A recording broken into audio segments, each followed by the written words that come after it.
Eduardo Galeano.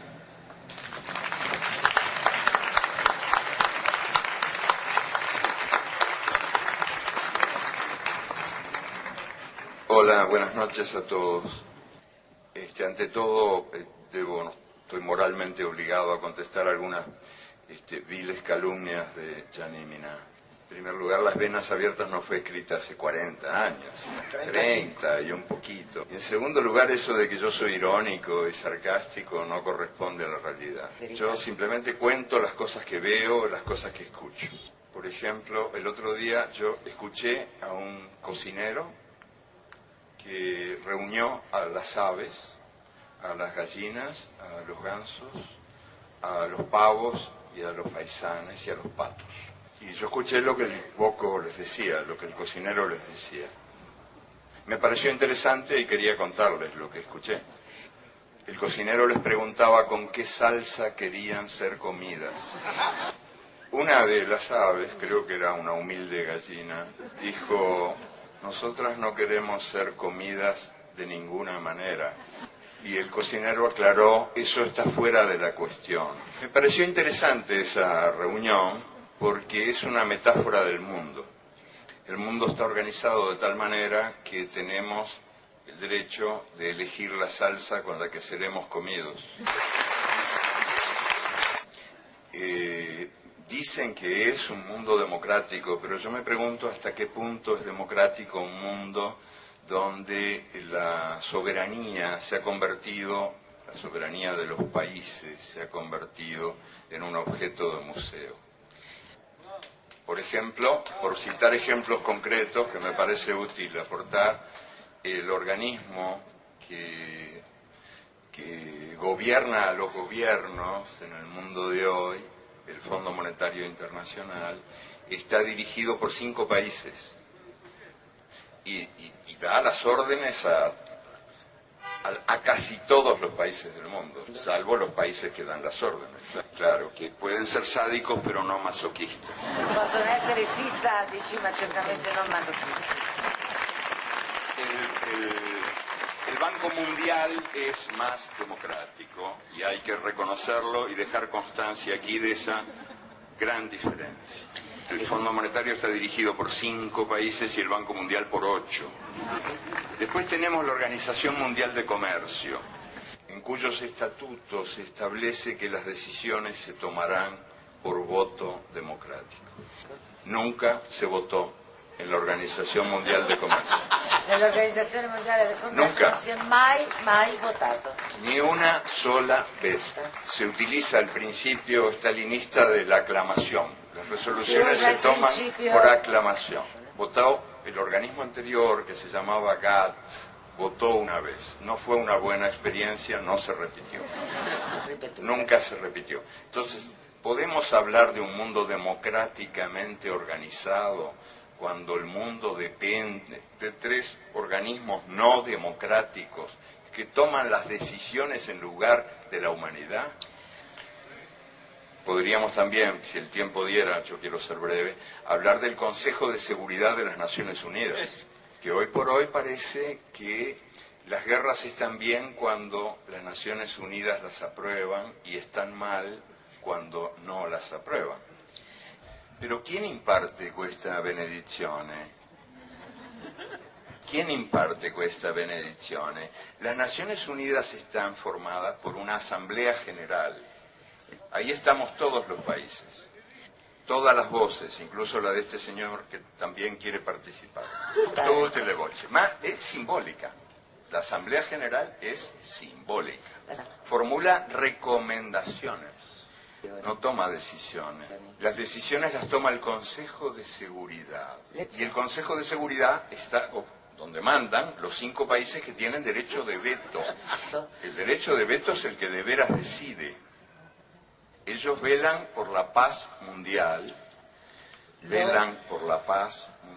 pero son también los 5 principales fabricantes y vendedores de armas en el mundo.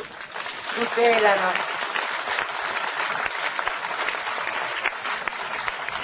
Claro, Estados Unidos, Inglaterra, Francia, Rusia y China. Los 5 principales fabricantes de armas en el mundo son los que tienen a su cargo nuestra paz. Así nos va. Claro, o sea, hacen el negocio de la guerra, pero venden la paz también.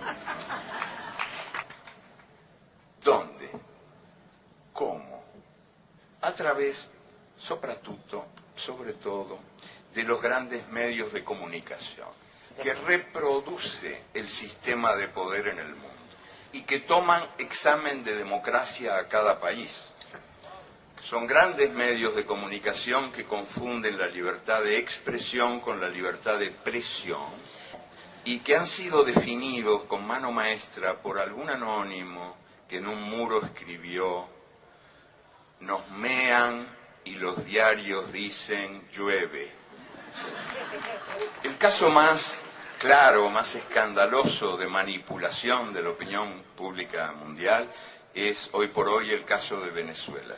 En el teatro, en el gran teatro del bien y del mal, hay una distribución de funciones entre los ángeles y los demonios.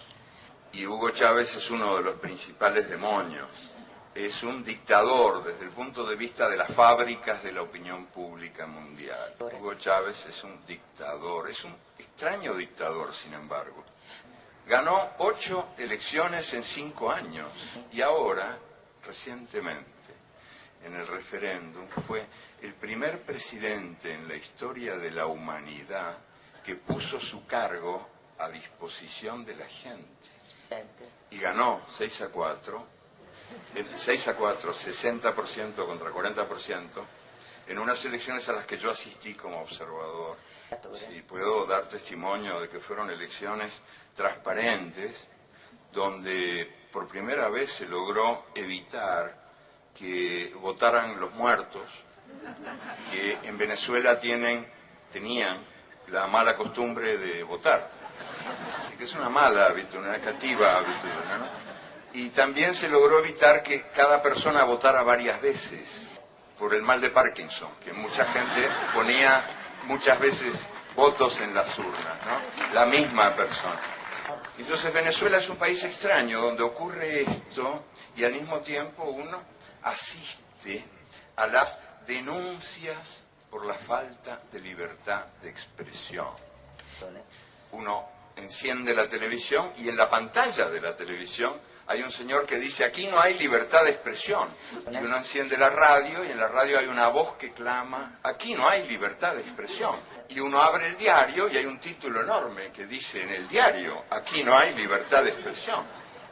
Hubo un solo medio de comunicación clausurado en Venezuela en los últimos 5 años, el Canal 8 de televisión. El Canale 8 de la televisión. Pero no fue clausurado por Chávez, sino por estos demócratas que tomaron el poder a través de un golpe de Estado durante 48 horas. Y en esas 48 horas cerraron todo. Cerraron cerraron la Asamblea General, anularon la Constitución. O sea, extraña dictadura y extraños demócratas, ¿no? Sí. Sí, yo creo que hay ahí un divorcio ejemplar. El divorcio entre la realidad real y la realidad virtual que los medios muestran como única realidad posible. ¿Y cuál es la explicación de eso? Muy sencillamente, les cuento que en Venezuela había 5 millones de personas sin derechos cívicos, porque no tenían documentos. Y los hijos no podían ir a las escuelas porque no tenían partida de nacimiento. Eso es lo que Chávez está cambiando, porque en pleno paraíso petrolero, en lo que se llama la Venezuela saudí, había 1,5 millones de analfabetos, que ahora se están alfabetizando.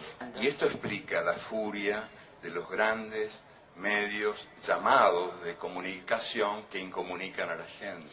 Sí, de comunicación incomunicante. Y también explica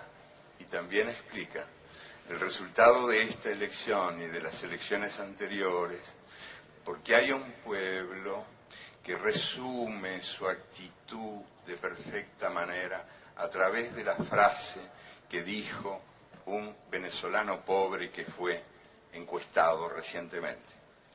Sí, que es más expresiva que cualquier discurso. Dijo: yo no quiero que Chávez se vaya porque no quiero volver a ser invisible.